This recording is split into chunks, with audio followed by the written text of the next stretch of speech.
Well, good morning. This is me, Mom. Last week I shared with you a life-changing experience of that when I met the Holy Spirit. And it would certainly be nice if I could tell you that from that time on, I never had any problems and that I matured and become an adult Christian overnight. But unfortunately, that's not true. Because our old man, the Bible calls it the old man, the man of flesh, the natural man, he doesn't die until we die. And I'm not dead yet, and I still have a problem with the flesh. So, but during that time, I was reading my Bible, and I was trying my best to be the person that God would have me to be, not only for Fred's sake, but for God's sake. And Fred was still having his issues, and I was still trying to deal with it like I thought God would have me to do it. And I thought that he didn't love me, but I know now, looking back, that he was taking out his frustration and anger and everything on me. But I still tried to walk out before him the things that God had called me to do to show him how to love.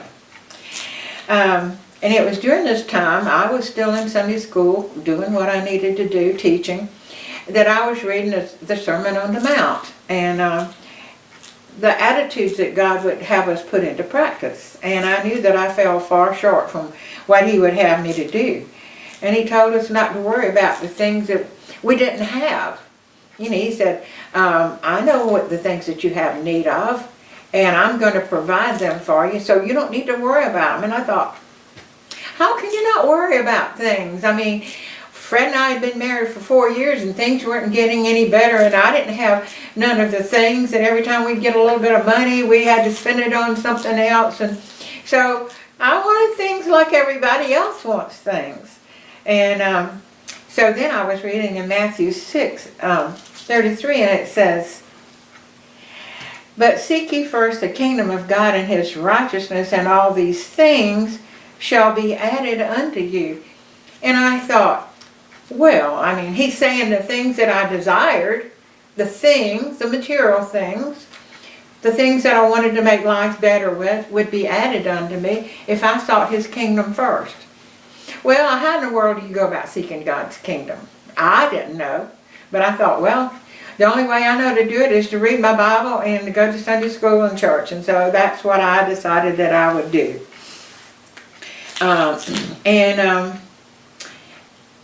I don't know exactly when it was that I decided that I was going to make Romans 8:28 my life verse to live by. But I have always believed, and I can't remember when I didn't believe it.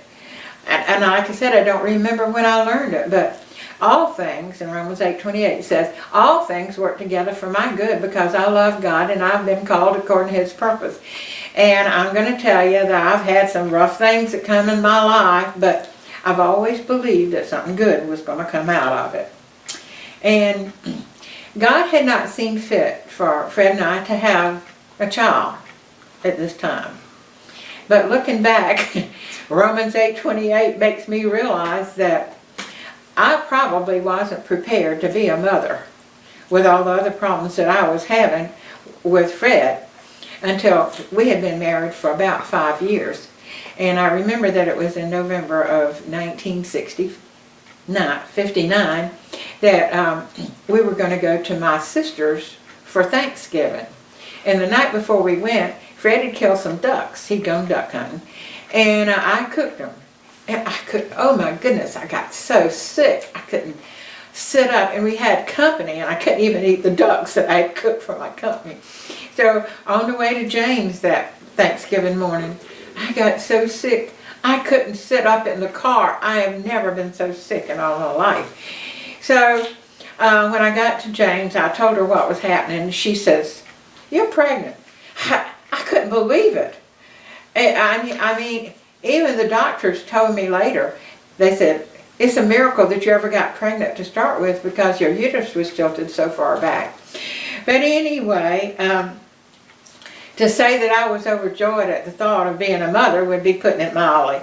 I did a lot of sewing in our early years. I made a lot of things. I guess maybe that was an artistic talent that God gave me, but I was quite a seamstress during the day, and I liked to sew.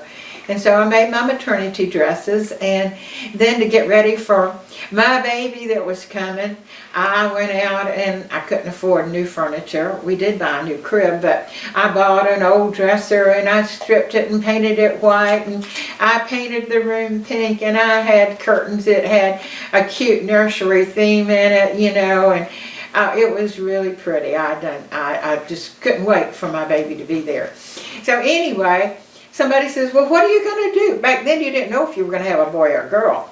And so they said, what are you going to do if it's a boy with all this pink? I said, well, he'll just have the pinkest room of any little boy ever had. So, but I just felt like God was going to give me a little girl. I didn't know then that God gives us the desires of our heart, but it was my desire to have a little girl. So on July the 30th, our daughter, Lisa, was born, and she was perfect.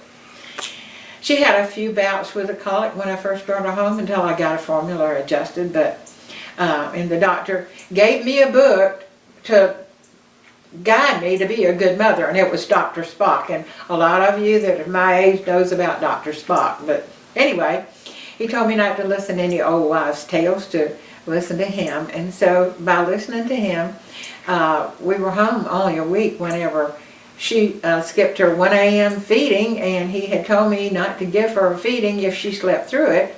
And so she slept through it, and I called him. I said, you want me to quit giving her a bottle now at 1 a.m.? He said, yeah.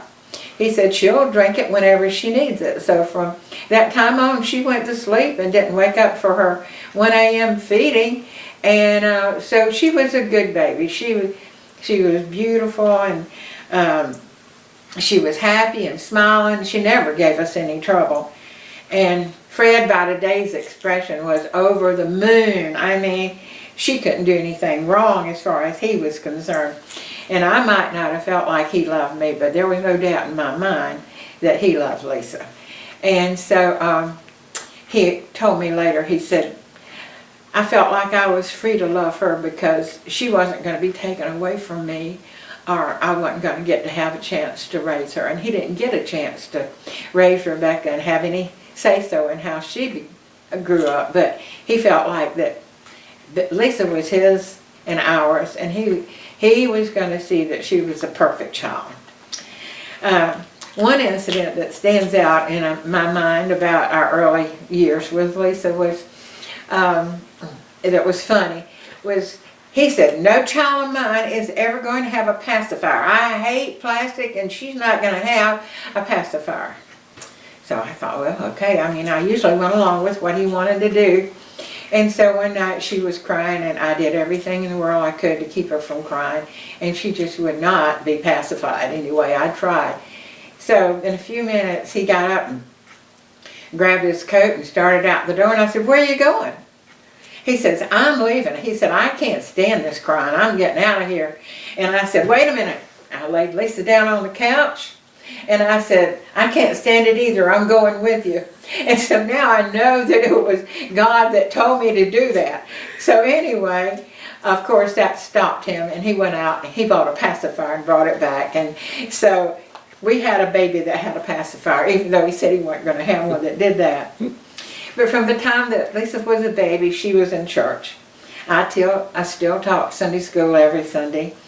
And they didn't give a leave of absence for childbirth where I worked at the time.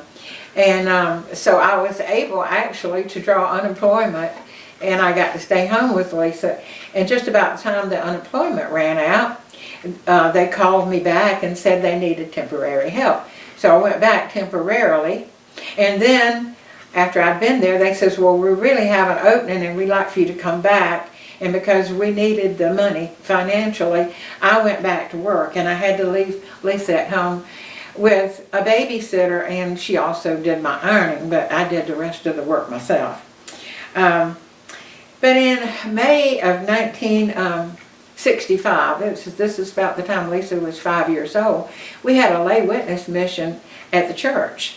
And I had never been to a lay witness mission, but people gave testimonies of God saving them and of His grace and mercy in their lives. And It was great. I'd never been to one. And so they asked, do you have any prayer needs, or would you like for us to pray with you about anything? Well, the most pressing need that I had was for Fred to get saved. And so I said, well, I'd like for my husband to be saved.